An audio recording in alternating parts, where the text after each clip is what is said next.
আমরা যারা একটু কিছু পারি, একটু শিখেছি, সেটা অনেক সাধনা করে, অনেক কষ্ট করে একটা মঞ্চের পিছনে দাঁড়িয়ে থেকে থেকে বছরের পর বছর কতদিন বড় আপুদের বাতাস করে, কতদিন সাইডের একটা রোল প্লে করে আজকে এই জায়গাটা আসতে পেরেছি। তবে সব কিছুর পেছনে পড়াশোনা। দর্শক, কথা বলবো লেখক, আবৃত্তি শিল্পী, সুন্দর উপস্থাপক অ্যাডভোকেট শিমুল পারভীনের সাথে, যার উপস্থাপনা আমরা দেখে এখনো পর্যন্ত শিখি। দর্শক, সেই মানুষটির সাথে আজকে কথা বলবো।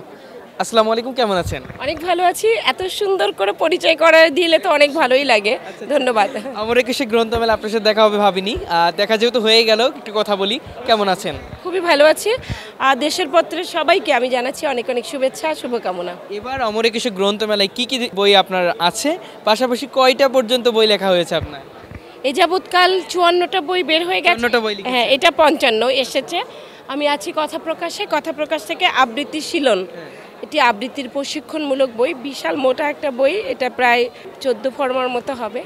এটি কথা প্রকাশ থেকে এসেছে, আবৃত্তি প্রশিক্ষণের উপরে, কণ্ঠের কারুকাজ ও কৌশল এই নামে। দর্শক, আবৃত্তি একটা কিন্তু শিল্প, পাশাপাশি একটা উপস্থাপনার যে বিষয়টি থাকে সেটা কিন্তু আমরা ক্যামেরার সামনে বা মাইকের সামনে যে আবৃত্তি করলাম বা উপস্থাপনা করলাম তা কিন্তু নয়।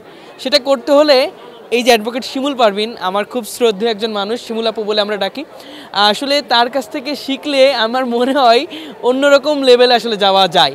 আমি প্রথমে আসলে বলবো যে আমরা যখন আসলে অনেক ছোট ছিলাম, আপনারা দেখতাম অনেক কবিতা আপনি আবৃত্তি করতেন, পাশাপাশি বিভিন্ন অনুষ্ঠানে উপস্থাপনা করতেন। আপনার বিষয়গুলো আমরা দেখতাম আর শিখতাম, কিন্তু কখনো আপনার মতন হয়ে উঠতে পারিনি। আসলে কি আছেন একটু বলবেন আপনার মধ্যে? না, এটা আলাদা করে কিছু না, এগুলো আসলে লেগে থাকার বিষয়, সাধনা। শিল্প বিষয়টা তো সাধনা। কেউ কেউ অতি গুণী মানুষ, তারা বাই বর্ন ঈশ্বর প্রদত্ত অনেক গুণ নিয়ে জন্মান, তাদের কথা আলাদা, তারা এক্সেপশনাল। বাট আমরা যারা একটু কিছু পারি, একটু শিখেছি, সেটা অনেক সাধনা করে, অনেক কষ্ট করে একটা মঞ্চের পিছনে দাঁড়িয়ে থেকে থেকে বছরের পর বছর কতদিন বড় আপুদের বাতাস করে, কতদিন সাইডের একটা রোল প্লে করে আজকে এই জায়গাটা আসতে পেরেছি। তবে সব কিছুর পেছনে পড়াশোনা। একটা বিষয় জানতে চাচ্ছি, এত গুণে গুণান্বিত হতে হয় কিভাবে, বা আসলে রহস্যটা কি? এর কোনো রহস্য আছে? না না, এইসব কোনো গুণে টুনে না, আসলে বললাম না, চেষ্টা মানুষের, আর কিছু না। শিল্পকলার বিষয়গুলো না একটার সাথে একটা খুব জড়িত, সব কানেক্টেড। তো একটা যখন একটু ভালো করবেন আপনি, দেখবেন আর বিষয়গুলো অটোমেটিক আপনি অ্যাডাপ্ট করে ফেলবেন। আর বলছিলাম যেটা পড়াশুনো করতে হবে প্রচুর পরিমাণে, অনেক বই পড়লে আপনার জানার জগৎটা যখন অনেক বিস্তৃত হয়ে যাবে, তখন কিন্তু আপনি অনেক কিছুই পারবেন আর কি। আপনি আমাকে কিন্তু প্রথমেই বলেছেন যে এভাবে ইন্ট্রোডিউস করে দেওয়াটা খুব ভালো লাগে, কিন্তু আপনি যখন ইন্ট্রোডিউস করে দেন, আপনার ইন্ট্রোডিউসটাই সবাই পাগল হয়ে যায় যে শিমুল পারভীন মানেই আসলে অন্যরকম ব্যাপার স্যাপার, এমন কথা কিন্তু সবাই বলে, আমি বলি না। আর সেক্ষেত্রে হয়তো আমার মনে হয় কিছুটা আপনার মতন হয়েছেন, এমন কিছু নাকি? আমার চেয়ে ভালো হয়েছে অবশ্যই, কারণ মানুষের তো কিছু কিছু গুণ অবশ্যই থাকে। আর যে আমার গেস্ট হয়ে আসবে, তাকে তো আমি অবশ্যই যে তাকে ইন্ট্রোডিউসটা কীভাবে করাবো, যে সে যেন সবার কাছে আরও গ্রহণযোগ্যতা পায়। তার সেই নিজের বিশেষণগুলো শুনেই কিন্তু তার আনন্দ এমন হবে যে সে তাকে আরও ভালোভাবে পরিস্ফুটিত করে তুলতে পারবে। আপনার বইগুলো পড়তে পারলে পাঠক আসলে কি কি শিখতে পারবে?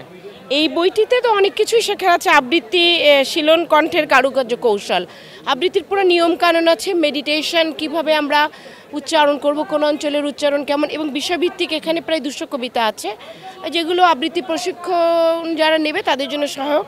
সবচেয়ে মজার বিষয়, এই বইতে প্রশ্ন উত্তর আছে। ফার্স্ট ইয়ারে আমরা কি পড়বো, সেকেন্ড ইয়ারে কি পড়বো, উচ্চতর আবৃত্তি কোর্স যখন করব সেখানে আমরা কোন কোন বিষয়গুলো আনবো, কোন কবিতাগুলো, সেটা থাকবে এই বইটায়।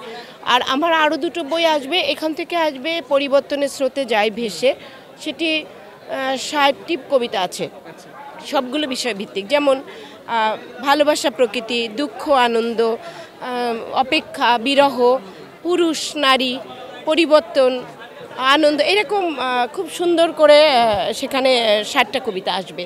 আর বাচ্চাদের নিয়ে একটি বই আসবে প্রতিবিম্ব প্রকাশ থেকে, 619 নম্বর স্টল। উদ্দেশ্যে কি বলবেন পরিশেষে? বই পড়বেন, অনেক অনেক বই পড়ে মানুষ সমৃদ্ধই হয়। আর নিজে যখন অনেক কিছু জানে মানুষ, তখন তার ব্যক্তিত্বটাই অন্যরকম হয়ে ওঠে। তো বই পড়ার বিকল্প কিছু নেই, বই হোক নিত্যসঙ্গী। দর্শক, কথা বলছিলাম অ্যাডভোকেট শিমুল পারভীনের সাথে, যার আসলে পরিচয় দেওয়ার কিছু নেই, তিনি একটা নিজেই পরিচয়, কারণ তিনি অনেক গুণে গুণান্বিত। কথা বলছিলাম সেই মানুষটির সাথে। আবার দেখা হবে কোনো একটি বিষয় নিয়ে, সেই পর্যন্ত সবাই ভালো থাকবেন, সবাই সুস্থ থাকবেন, সকলে সুস্থতা কামনা করে এখানে বিদায় নিচ্ছি। সবাইকে আল্লাহ হাফেজ, আসসালামু আলাইকুম।